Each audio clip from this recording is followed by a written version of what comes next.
Umuboraj, bienvenidos, bienvenidas. Hanukkah Sameach. Estamos hoy en el cuarto día de Hanukkah, felizmente, y transcurren estos días de Hanukkah con la plenitud de lo que representa el incrementar la luz. Y cuando hablamos de incrementar la luz, no solamente representa el encender un fuego más, una vela más, sino fundamentalmente los Jajamim entendieron que lo que se incrementa es la luz de la Torah. Estamos transitando el segundo capítulo, cuando Esther fue llevada a palacio, y retomamos el último párrafo que habíamos estudiado con respecto a por qué Esther es llamada Esther eventualmente cuando su nombre original, como lo dice la Megilá, Esther y Hadassah. Es Hadassah o Hadassah eventualmente, y nuestros Jajamim también nos traen ahora una referencia mucho más profunda, inclusive en el símbolo del Hadash, del mirto, y lo que lo hacen obviamente con una suerte de símbolo moral, ético y por sobre todas las cosas nacional. Eh, Obviamente frente al Hadash se encuentra otro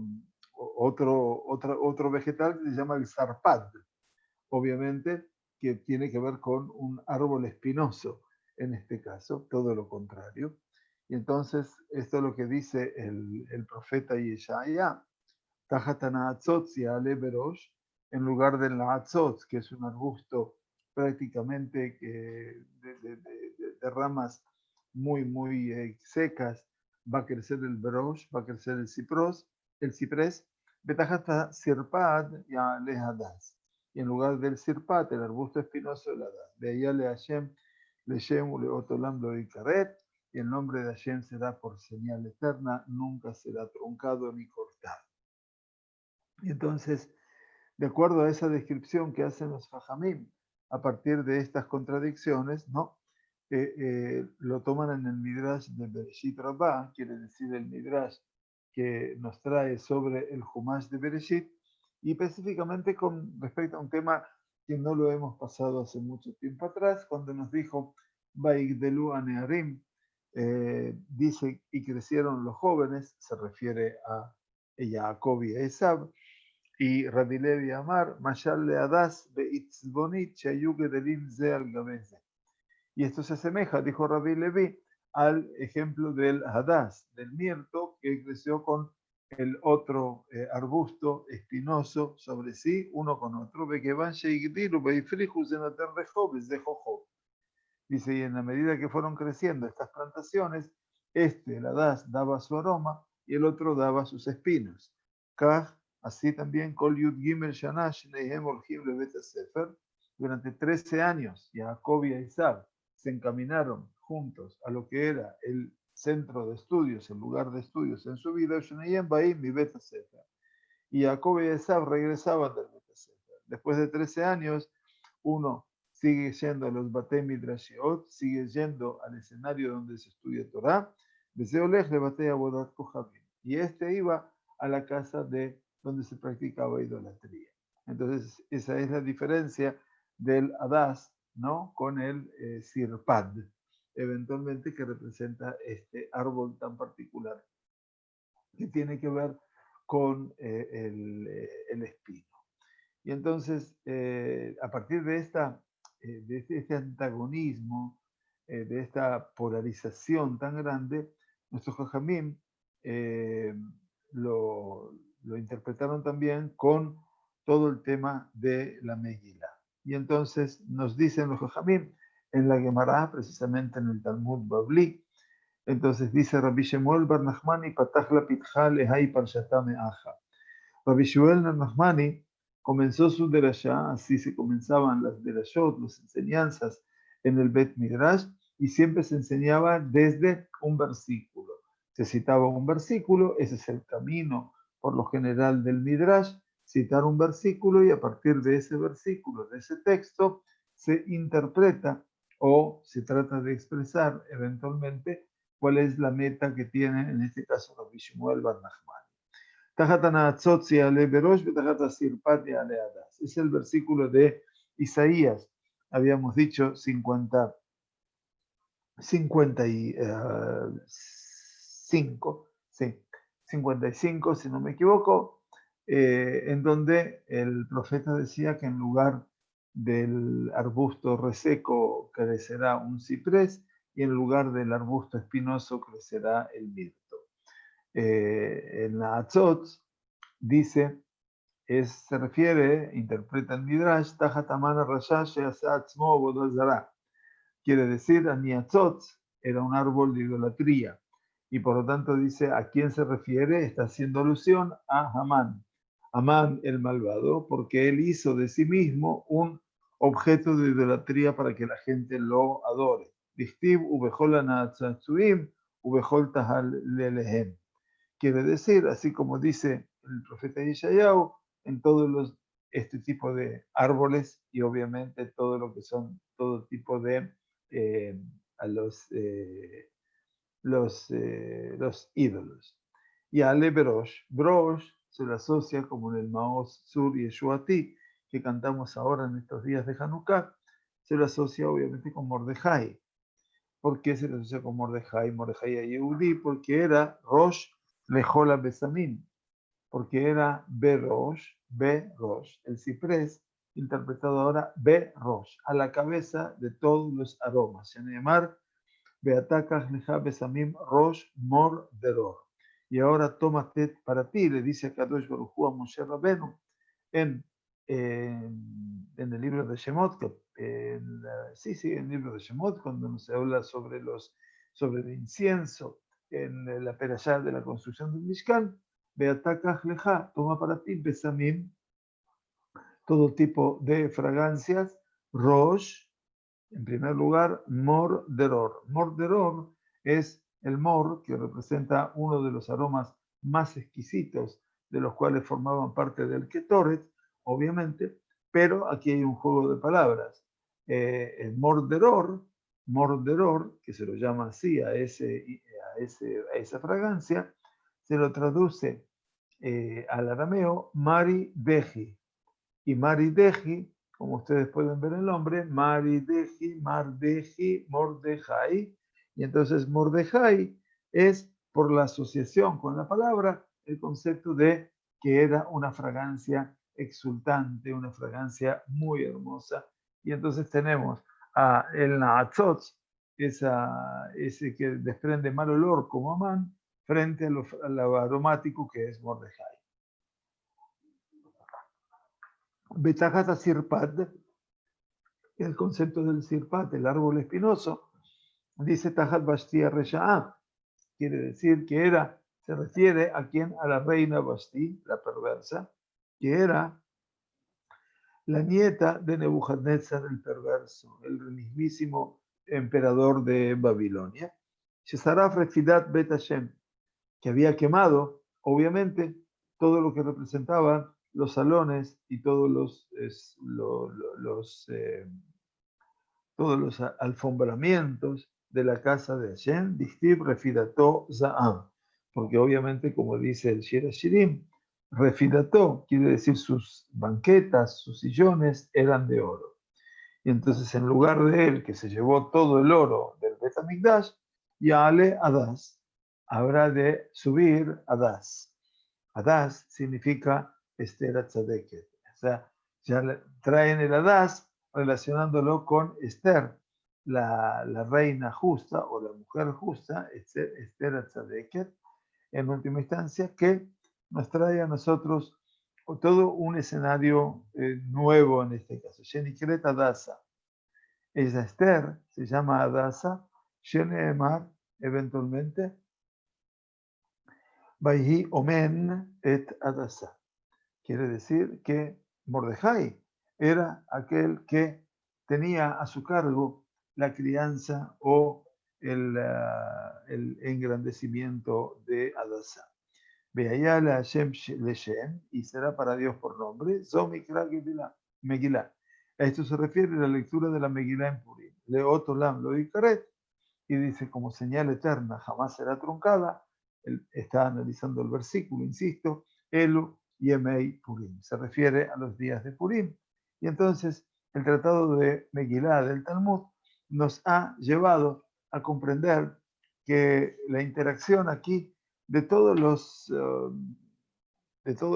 escenarios centrales fuera de Hashverosh, tenemos a Amán, a Mordejai y a Esther, y cómo cada uno de ellos interactúa, Vashti también, por supuesto, cómo cada uno de ellos interactúa en un escenario tan particular que los Jajamim, a partir de los nombres, como Mordejai y Esther, Adasá, nos han descubierto en este escenario. Muy bien, entonces vamos a compartir eventualmente el, el capítulo el capítulo 2 que estamos estudiando, como ustedes lo pueden ver. Entonces, el capítulo 2 había comenzado, obviamente, hablándonos para que lo recuerden, después de tales cosas, cuando se calmó la ira del rey Ahasverosh y se acordó de Vashti y de lo que había hecho y de lo que había sido decretado contra ella, entonces dijeron los servidores del rey que le asistían, búsquense para el rey jóvenes vírgenes de hermoso parecer y designe rey funcionarios en todas las provincias de su reino para que reúna. En realidad no había que reunir, era secuestrar, porque esta era la brutalidad de un reinado tan déspota, a todas las jóvenes bellas en Shushan, la capital, en la casa de las mujeres, bajo la custodia de Hege, eunuco del rey, el que guardiaba a las mujeres, y que se le den sus correspondientes ungüentos. Y entonces el objetivo era cómo reemplazar a Vashti, y sea la doncella que prefiere al rey, reina en lugar de Vashti. Y la cosa agradó al rey y así lo hizo. Enseguida la Megilá nos pasó a hablar de, había un judío en Shushan, Ishi Eudía Yabe Shushan, la capital de Shushan Abirá, llamado Mordejai, hijo de Yair, hijo de Shimi, hijo de Kish, Binyamit, Ishi Emini, o que había sido deportado, de Jerusalén, con los cautivos que habían sido llevados con Jehonia, rey de Yehuda. Justamente ahora que empieza el mes de Tebet, el primero de Tebet del año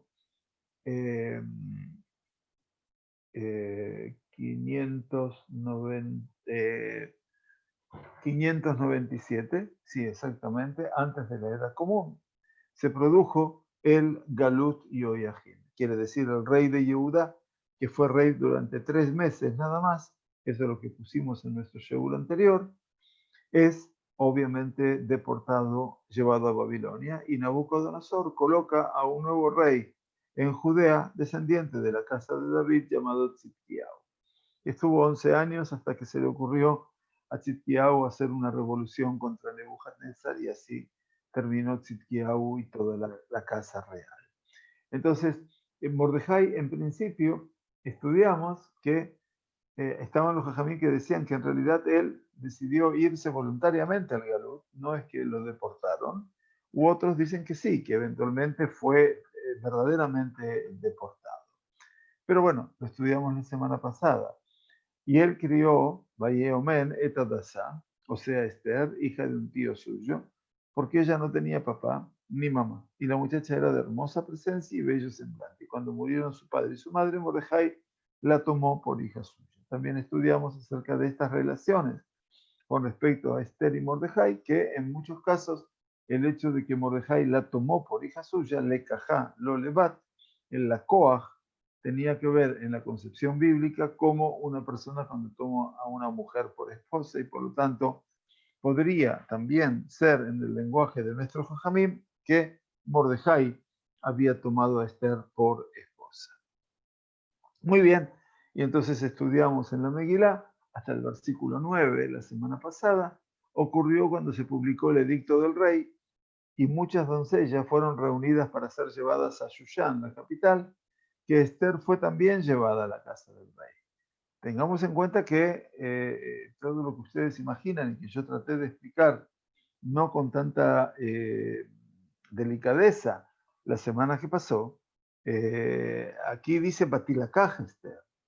No es que fue por propia voluntad, fue llevada a la casa del rey como fueron llevadas todas las otras centenas de doncellas.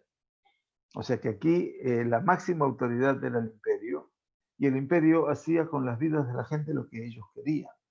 Y entonces aquí tenemos todo un escenario dramático en donde tampoco los judíos escapaban a esa realidad.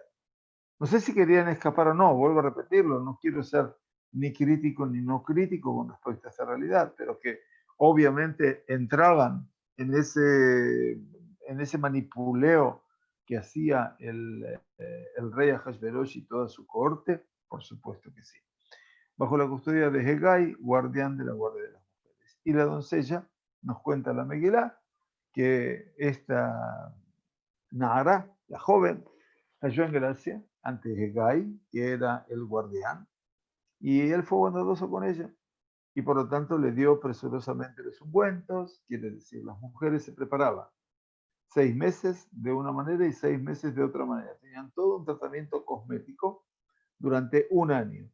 Y después de ese año, ya vamos a ver entonces qué pasaba.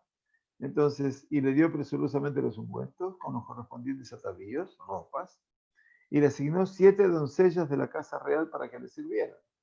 O sea que de repente estas criaturas o estas jóvenes cambian de una vida tal vez en una provincia muy pobre en la Persia imperial y ahora pasan a una vida de palacio. Y no solamente eso, sino que están acompañadas por 7 doncellas. Y la puso a ella y a sus doncellas en el mejor lugar de la casa de las mujeres. Muy bien, a partir de hoy empezamos entonces el versículo 10 hasta el versículo 14. Y Esther no hizo saber cuál era su pueblo y su linaje. Lo yigida Esther et Amá bet moladetá, porque así se lo había aconsejado Mordejai, su tío. Y Mordejai, nos dice la Megilá, Mordejai, paseaba diariamente delante del patio de la casa de las mujeres para saber cómo le iba a Esther y qué sería de ella. Ahora atención, nos dice la Megilá, y cuando le llegaba a cada doncella seleccionada el turno de entrar al rey Ahasverosh, después de haberse hecho con ella conforme a la ley para las mujeres, 12 meses de preparativos, de los cuales 6 meses eran con ungüento de mirra y 6 meses con especies aromáticas y otros ungüentos de las mujeres, la joven, nos dice la Megilá, venía al rey dándosele cualquier cosa que desease para ir a la casa del rey. Vean ustedes, ¿no? Se le daba todo lo que quería lo podía recibir. Bueno, y por cierto, lo más triste es, iba al anochecer, y a la mañana siguiente volvía.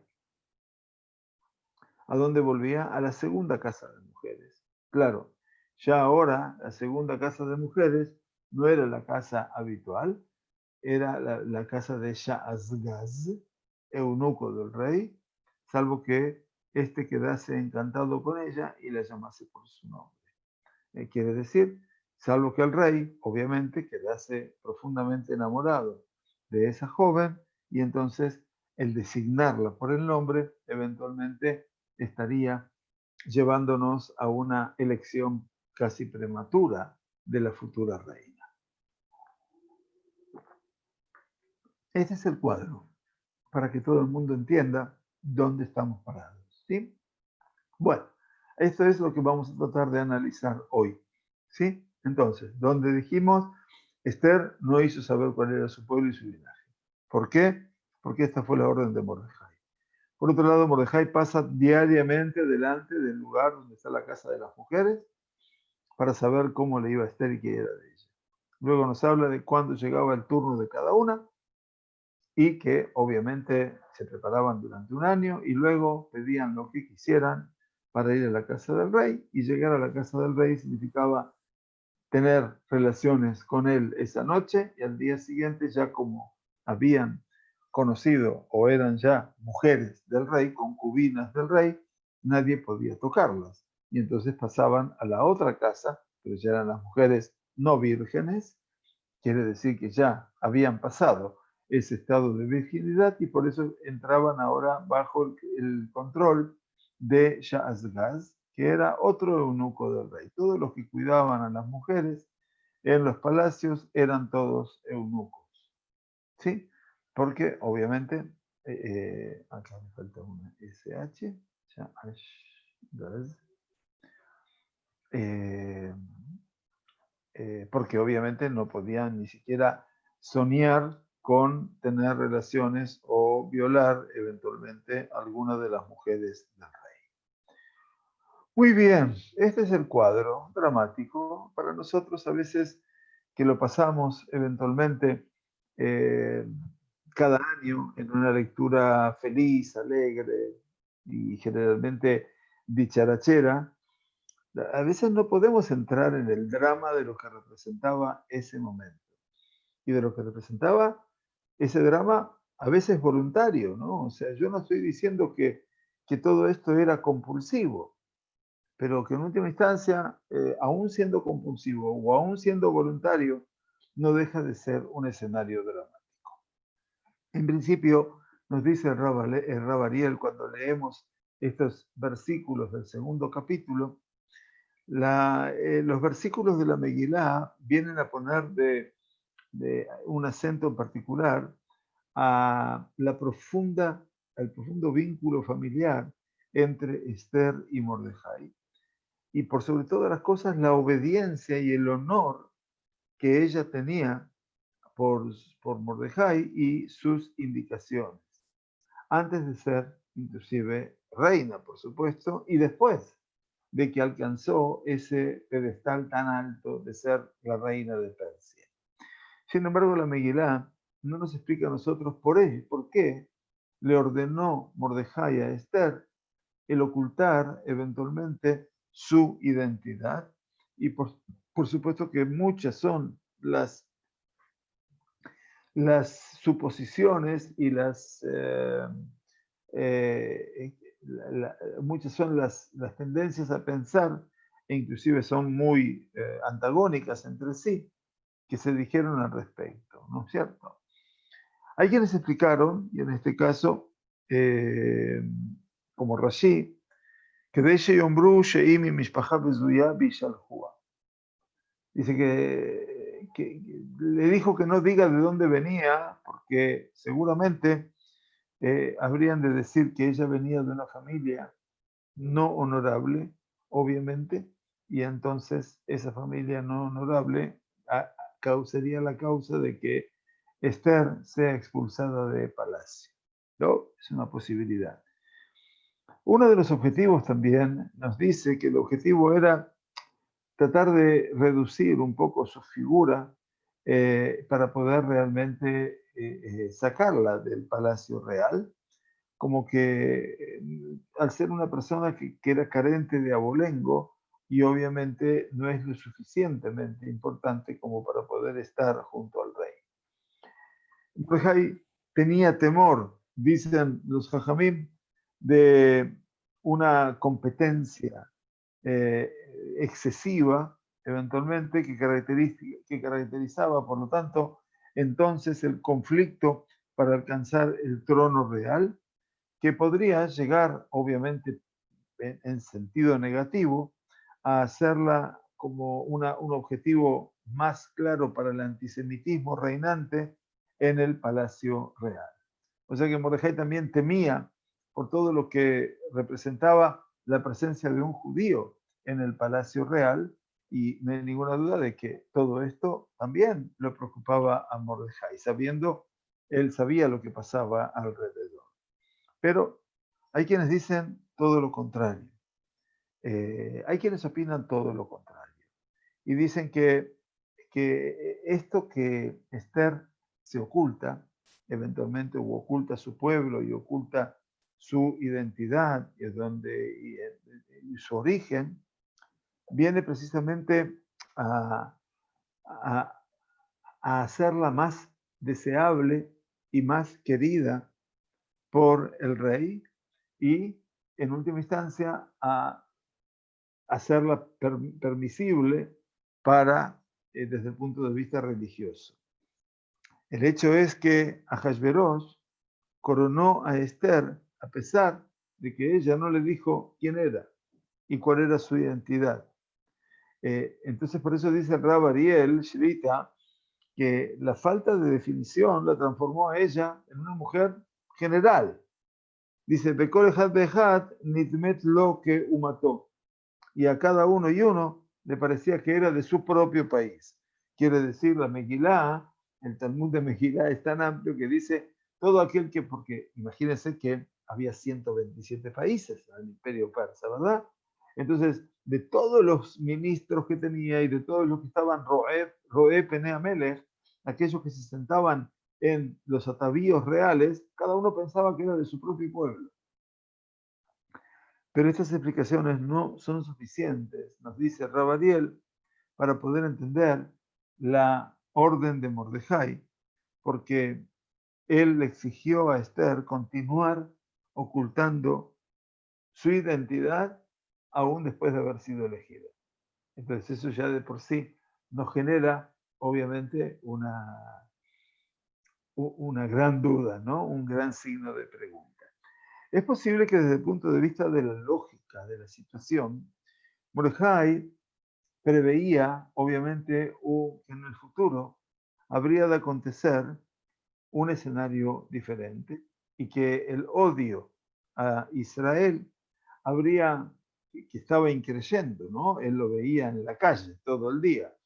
En el reinado de Persia habría de crecer cada vez más y entonces todo eso lo llevó a Mordejai a sospechar de que podrían sobrevenir sobre sus hermanos el pueblo de Israel en Persia, lamentablemente y desgraciadamente, muchos decretos negativos. Por otro lado, él vio en esta elección casi milagrosa de Esther, la extraña como reina, una señal desde el Shammai, ¿no?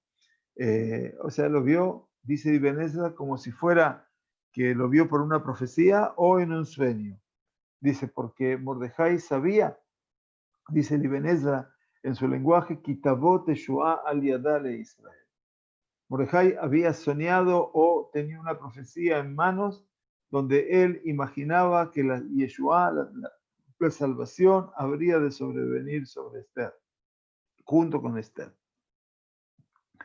Muy bien, entonces hay algo que está acompañando el camino de Esther y entonces Mordejai sabe que Akadosh Baruj Hu está con ella. Mordejai entonces une estos dos aspectos y aprende que hay un destino para la permanencia de Esther en el palacio y su estatus tan importante en la corte de Ahasverosh puede servir en el momento de horas realmente complejas y difíciles un ancla de salvación para todo el pueblo de Israel. ¿Sí? Entonces, desde el punto de vista de la conciencia política, bueno, podríamos decir que esto es así. Sin embargo, quiero que sepan que todo este escenario, explica el Rab Ariel, dice, todos los planes para hacer progresar a Esther en el palacio de Ahasverosh son todos procesos que ya desde un vamos están completamente vetados y vedados de nulidad desde el punto de vista de la halajá y de la moral. A no ser que se hayan hecho como un decreto de la hora por la gravedad de la hora y a través de una profecía o Berruach HaKodesh o con el espíritu de santidad. Porque de lo contrario, digamos, la persona no puede poner a un ser querido, sea su sobrina, sea su hija o sea su esposa, en una situación de tanta gravedad como es el hecho de que la mujer va a ser esposa del rey y ya estaba casada, ¿no es cierto? Entonces tenemos muchas contradicciones a ese nivel y bueno, nosotros obviamente siempre pensamos en la variable risueña. Por eso digo que la medida es más seria de lo que pensamos, ¿no? Dice, y tal vez, nos dice Rab Ariel, citando a Ibn Ezra, que es un comentarista muy, muy duro de esta realidad, no actuó Mordejai con motivos nacionalistas, quiere decir a favor del pueblo judío, sino que había visto aquí un problema religioso, porque dice el Ibn Ezra, Mordejai hizo todo esto para que se cuide la Torá de Hashem en forma oculta para que no coma todo tipo de comidas insanas o no kosher y que pueda cuidar Shabbatot y que no sientan los servidores de Esther, porque si la cosa se daba a saber, tal vez el rey la obligase o la matase, porque finalmente contra su voluntad habría de ser atrapada, o sea, fue atrapada. O sea que ella fue tomada de su ciudad, de donde vivía, en contra de su voluntad. Sin embargo, dice el Rab Hashash, Pirsum Nisueta Arobet Akfuim Alalu, dice tal vez el temor que se publiciten estos casamientos mixtos, compulsivos, ¿no?, que había en el palacio, le habría de dar legitimización al casamiento de voluntad propia a las mujeres extranjeras. Sean los motivos del ocultamiento que fueran, está claro de todas maneras que a Esther la recubre un ambiente de misterios que llegan a demostrar la esencia de su carácter y obviamente le agregan un nivel de gracia y de sabiduría a este rey.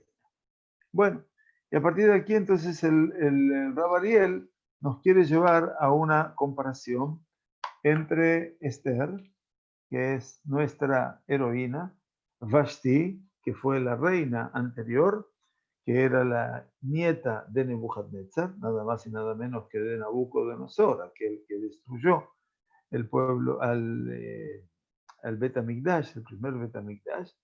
Y por último aparece todavía quien no apareció en nuestro escenario, pero que todo el mundo la debe conocer, y que se llama Zeresh. Zeresh, que era la mujer de Amán.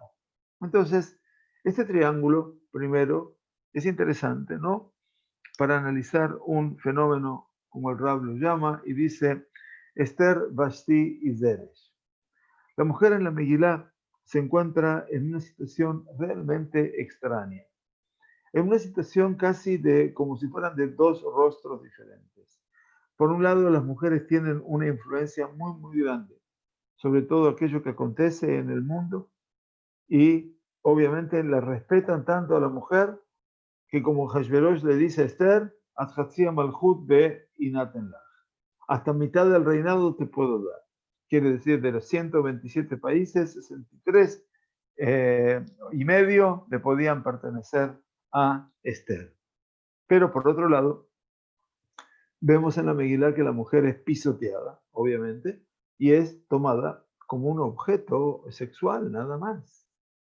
Y esto también es una paradoja, ¿no es cierto? Porque todo esto también duele, el hecho de tener que escuchar una realidad así dentro de un texto que obviamente no fue fácil de introducir en el Tanaj. Este es otra discusión para estudiar, ¿no? Pero Esther le pidió a los sabios de la gran asamblea, Kitzebuni le Dorot, escríbanme para las generaciones. Tres mujeres entonces nos describe la Megilá: Esther, Vashti y Zeresh. Las tres son mujeres de un carácter muy fuerte y son también da'ataniot, son conocedoras, saben, conocen su medio, conocen su forma de actuar, y actuaron junto a sus maridos, que eran también sus tutores, pero en forma independiente. Y a partir de allí es que ellas pueden ser o pueden servir como un modelo anterior o anticipado de lo que es el feminismo que hoy tanto se ve en cualquier manifestación, ya en forma exagerada, diría, ¿no? Pero bueno, podría tratarse de una cosa previa, una cosa previa de este feminismo que estamos mencionando. Bueno, muy bien. Entonces, Vashti y Zeresh aparecen en forma acotada, ya la hemos visto. Vashti solamente es mencionada, su negativa y su muerte. Y Zeresh aparecerá solamente en el escenario de Amán, en el momento previo de que Amán sea mandado a morir. Y entonces aparecen en forma mucho más corta, se podría decir, como figuras o como personajes secundarios, ¿no? O laterales. Pero esta aparición, aunque sea poco importante, no disminuye su grandeza y también su trascendencia y su importancia. ¿Por qué? Porque cada una de ellas tuvo que plasmar un propio camino femenino en su trayecto. La Megilá nos pone a Vashti y a Zeresh casi en oposición a Esther y, por supuesto, viene a remarcar la personalidad positiva de Esther y todos sus caminos que eran apropiados y que eran adecuados para llevar a cabo en su tiempo. Estas tres mujeres fueron socias en forma básica de su camino de sus maridos apotrofsim, quiere decir sus tutores, porque los maridos eran sus dueños también, o sus representantes legales. Esther, por un lado la vemos, dice el Rab, obedeciendo el amor de Jai, Vashti y Zeresh, que eran socias de sus maridos, tanto en el odio a Israel eh, propio, ¿no? Que ellos tenían, y con su maldad moral. De acuerdo a esto es muy interesante que ustedes lo sepan, de acuerdo a la Masoret, a la tradición de nuestros sabios, Vashti era, como dijimos, la nieta de Nebuchadnezzar, ¿no es cierto? Entonces, aparentemente, dice, a partir de un supuesto que un rey no puede casarse sino con la hija de un rey, o que Ahasverosh necesitaba de un abolengo o del abolengo de Bastí para poder eventualmente basamentar todo su estatus como rey. Entonces, después de eso se casó con ella para eso, se casó con Bastí, pero después no puso reparo en eso y se casó con Esther, porque Esther no pertenece a ningún abolengo, porque sabía que la dinastía de abolengos llegaba de Esther hasta Shaul Amelech. Claro, si ella pertenece a la tribu de Benjamín, ¿no es cierto? Sabemos que el primer rey de Israel, Shaul, nació precisamente en la tribu de Benjamín. Entonces también Ahasverosh sabía la historia. Sí, sí, no se hagan problema. El antisemita de turno no es como uno suele pensar, es un ignorante y por eso es antisemita. No, no nos confundamos. El antisemita está muy ilustrado sobre el judío. Sabe perfectamente todo lo que le pasa al judío y sabe todo lo que le molesta al judío. No lo duden esto, porque si no, Antíoco Epifanes, que está ahora en Hanukkah, haciendo de las suyas, y no solamente dijo, bueno, los judíos le prohibieron estudiar Torah. No, no, no. La primera orden que emanó de Antíoco Epifanes para el pueblo de Israel fue la prohibición de celebrar Rosh Hodesh. Sí, sí, sí, como lo están escuchando. Rosh Hodesh. ¿Qué tiene que ver el Rosh Hodesh? Bueno, nada más y nada menos que tenía que ver con todo el andamiaje del calendario hebreo. Quítale al pueblo judío el Rosh Hodesh y no hay forma de celebrar. Ustedes dirán, pero es más importante Shabbat que Rosh Hodesh. Sí, no me cabe ninguna duda. En cuanto a santidad, no me cabe ninguna duda. Pero en cuanto a todo lo que representa el escenario de lo que es la vida judía, la puesta en marcha de la vida judía, el Rosh Hodesh era sustantivo. Afuera, aparte de eso, tenemos que ser fieles a aquello que el pueblo de Israel vivió como entidad antes de ser pueblo. Y eso pasó en Egipto.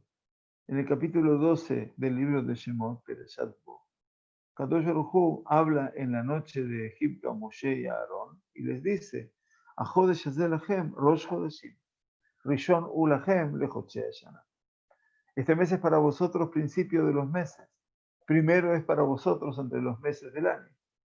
Rashi, cuando comienza su comentario a toda la Sagrada Torá, que la Sagrada Torá, como ustedes muy bien saben ya, empieza diciendo Bereshit bara Elohim, en el comienzo creó Elohim.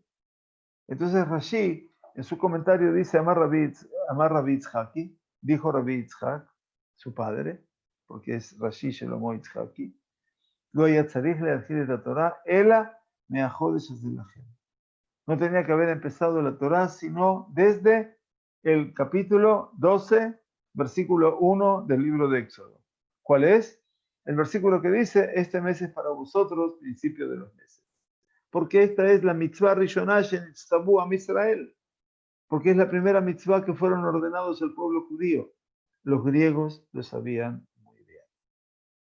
Y por lo tanto, lo primero que vinieron a prohibir antes del Brit Milá, antes del Shabbat, fue la puesta en marcha del Rosh Chodesh. Y aquí también, obviamente, Vashti y Zeresh eran socias de sus maridos, obviamente, con todo el odio antisemita y con toda su maldad moral.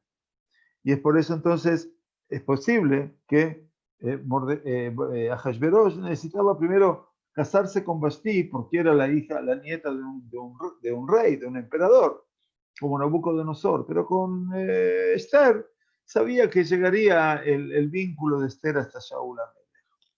Dice, como la hija de Nebuchadnezzar, continuó Vashti su guerra contra Israel.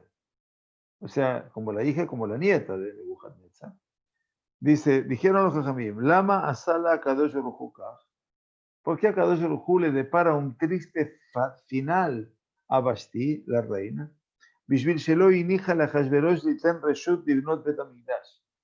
¿Saben por qué tuvo ese final? Que murió porque ella no le permitió a Hashverosh dar el permiso al pueblo judío para que continúe construyendo el Bet HaMikdash. Estamos hablando del segundo Bet HaMikdash, tema que estamos estudiando los viernes a la noche, después de Tefilá, en el Bet HaKnesset, estudiando el libro de Ezra.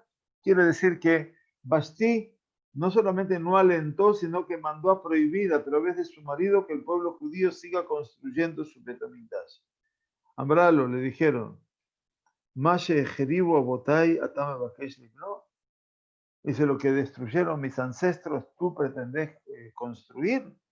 Velo y níjalo. Y no lo dejó construir el Bet HaMikdash. Entonces ustedes se dan cuenta que el odio este no es un odio infundado.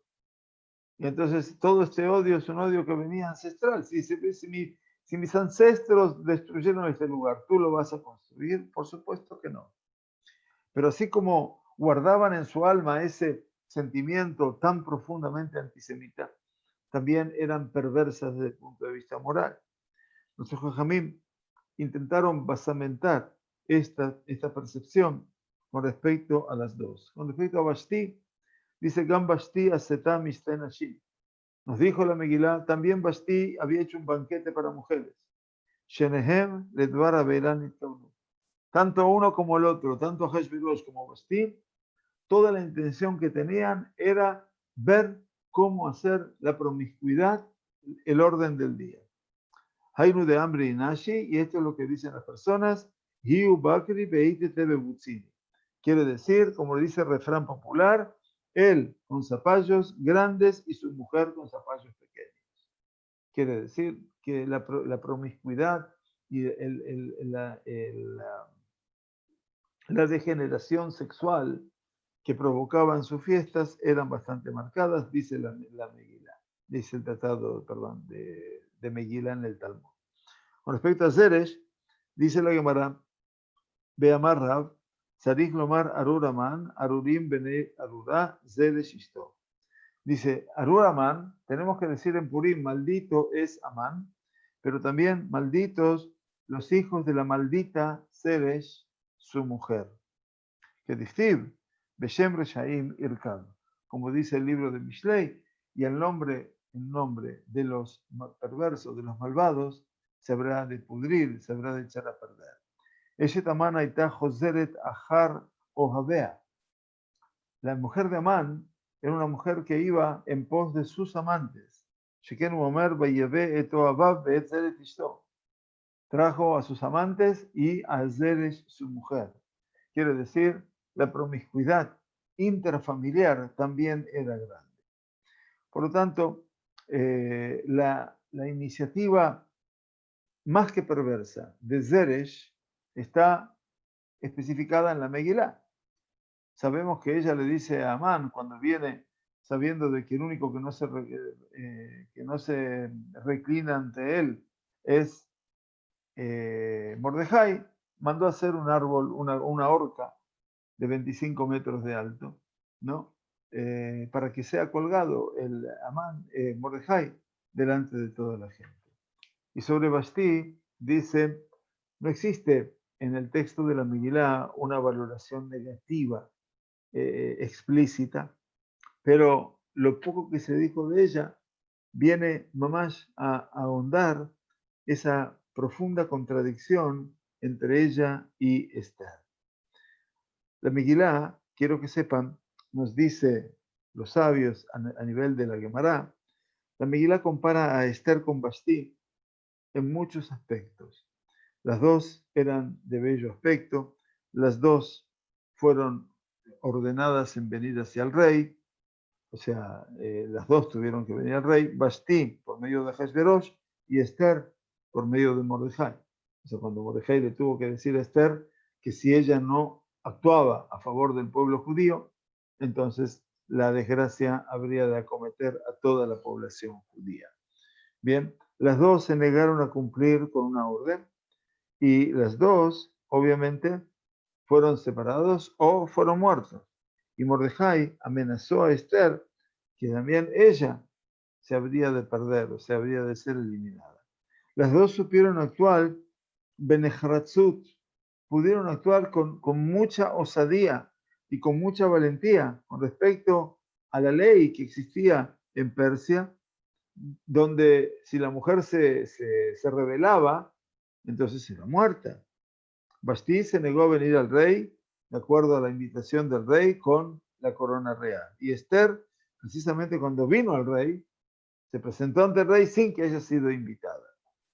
Entonces, la comparación y la equiparación externa viene a remarcar, viene a acentuar precisamente la diferencia esencial desde el punto de vista de su carácter y su camino. La Megilá entonces las pone a Vashti y a Esther una frente a la otra.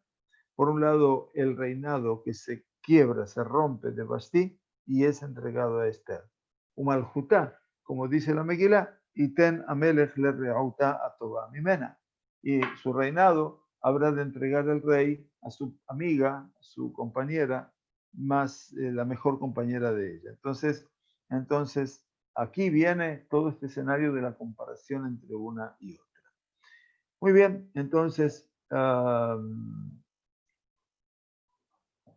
mujer, en este caso, nos suma un comentario el Rab Ariel, la mujer agrega, por lo tanto, una contribución marcada para la función del marido, de su marido, lo fortifica, lo alienta, obviamente, en su camino y, por supuesto, hace que la influencia de ese hombre vaya increciendo. Esther actuó por la Shilihut, por la misión que le encomendó su tío Mordejai de su esposo para el bien, y Zeresh potenció la fuerza de Amán para el mal. Bien, entonces todo esto obviamente teníamos aquí esta realidad. Con respecto a la perspectiva tan negativa de Vashti, vale la pena que les comente lo que dice la Gemara. ¿Quién era esta Vashti? Que no era tan, o sea, no lo tenemos en el texto de la Megilá, pero sí los Jajamín lo han deducido a partir de su accionar. Amar Rabbi Abba, dijo Rabbi Abba, Yom Shevi'i de Mishte Shabbat Haya. El día séptimo del Mishte, del banquete de Vashti, que también ella hizo 7 días de banquete para las mujeres, era Shabbat. Nos dice la Gemara, Melamed Shaita Vashti Reshaam Mevia Benot Israel. Esto nos enseña que Vashti, la perversa y malvada, solía traer doncellas de Israel, Umafshitam Arumot, Beosaba en Melachá Beyom Shabbat. Y las ponía al desnudo, quiere decir, las desnudaba completamente y las ponía a hacer todo tipo de trabajos en el día de Shabbat. Ulefijaj, Nigzar Alea, Shetipashet Arumá Shabbat. Y por eso se decretó desde el Shamayim que también ella tuviera que aparecer desnuda delante de todos los demás hombres en el día de Shabbat en el banquete. Por eso Bet Asher Asata, Bet Asher Mizar Alea. Quiere decir que cuando recordaba al comienzo de este capítulo 2 todo lo que se hizo y todo lo que fue decretado sobre ella, quiere decir Asher Asata, lo que ella hizo, maltratar a las doncellas judías, y lo que se decretó sobre ella, que es que se aparezca desnuda eventualmente delante de los reyes. Este castigo, obviamente, es lo que se produce desde la perspectiva que enseñan nuestros sabios, Midah Keneged Midah.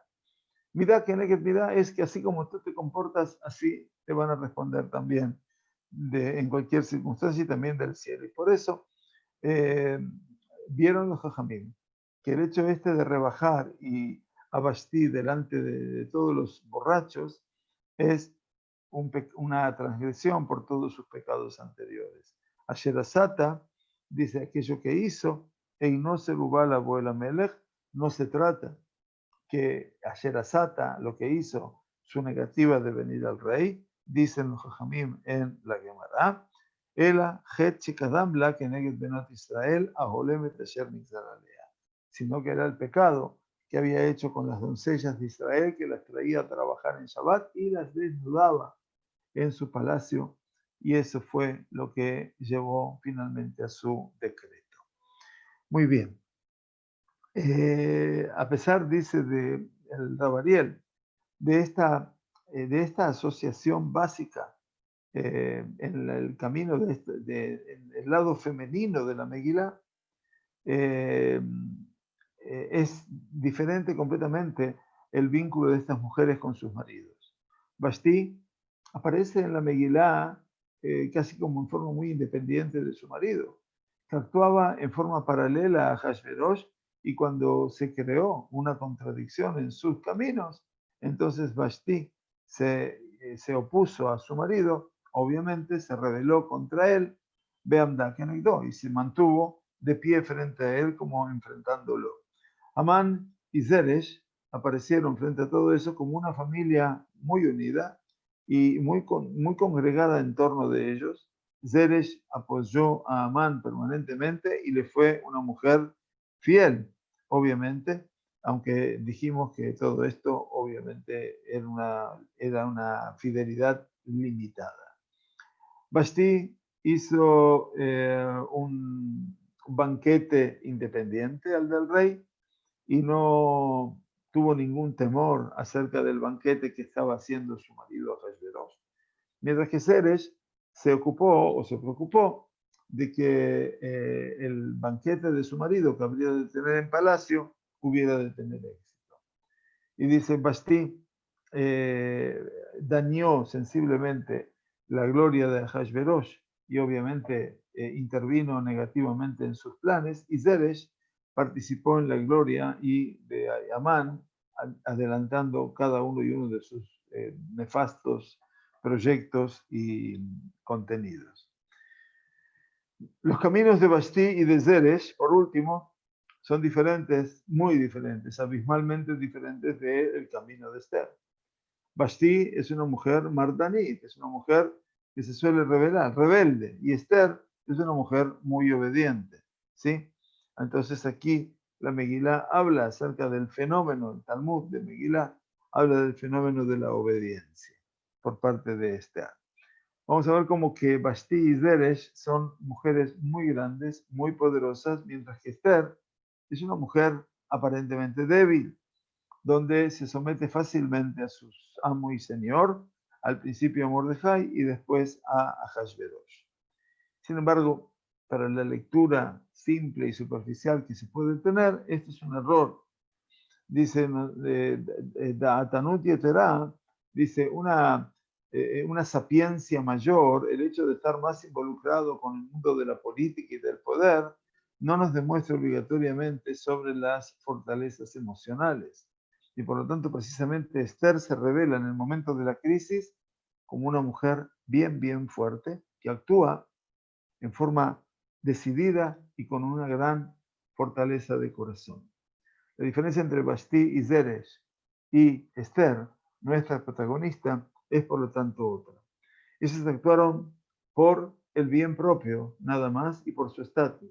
En el momento que Esther era muy pasiva con respecto a su estatus personal y era muy activa en todo lo que fue o todo lo que tocaba al bienestar de todo el pueblo de Israel. Vashti actuó con orgullo, con soberbia eventualmente, así dice Arba Nashim Natlu Memshalá Ba'olam, dice 4 mujeres tomaron el poder en este mundo, Izebel, Ataliá de Israel, Shemiramit, Vashti, Meumot Haolam, y Shemiramit y Vashti de las naciones del mundo. Y por lo tanto actuaron con mucha soberbia. Mientras que Esther actuó con todo su poder, con toda su fuerza, pero de una manera muy recatada, muy humilde. Los caminos de Vashti y de Zeresh fracasaron, obviamente. Mientras, porque las dos, obviamente, se vieron a sí mismas nada más, pero nunca prestaron atención a su alrededor. Y por lo tanto, nunca se esperaron una respuesta o una reacción tal del rey. Y su acción, obviamente, lo que ellas se propusieron hacer es lo que trajo finalmente su destrucción. Esther siempre estaba atenta a todo lo que pasaba en su derredor y porque precisamente es que a lo largo de todo su camino ella se demostró a sí misma que su iniciativa tuvo verdaderamente valor y ella tuvo el mérito de la buena voluntad del rey y que el rey cumpla con la voluntad de Esther. Bueno, muy bien. Así entonces llegaremos la próxima semana al final de este capítulo 2, apasionante escenario, en donde vamos a tener algunos escenarios de comparación muy impactantes, muy interesantes, para poder obviamente llegar después de 2 encuentros tal vez al próximo capítulo 3 de la Megilá. Nosotros vamos con nuestro tiempo eventualmente porque no tenemos ningún apuro particular, sino simplemente poder estudiar con detenimiento todo lo que es este escenario más que maravilloso. Muy bien, que tengamos una excelente semana y Hanukkah Sameach. Hoy estaremos encendiendo aquí la quinta vela dentro de poco tiempo, me imagino un poco de más de tiempo en la diáspora, pero les agradecemos a todos los que hayan tenido este tiempo para con nosotros y para con ustedes, fundamentalmente. Y bueno, como les decimos, preguntas, cuestionamientos o lo que quieran, me los pueden mandar por escrito y nosotros vamos a responder, trataremos de responder en tiempo y en forma. Lo mismo les pedimos que a los que puedan suscribirse a nuestra página para poder favorecer un poquitito más todo el tema de YouTube a favor de nuestro alcance y por supuesto, bueno, todo es bienvenido. Les queremos agradecer, Hag Sameach, Hanukkah Sameach, perdón, que tengamos una fiesta muy particular y bueno, Refuah Shema para todos aquellos que la necesiten y Besorot Tovot. Buenas noticias para todos. Muchas gracias. Hanukkah Sameach.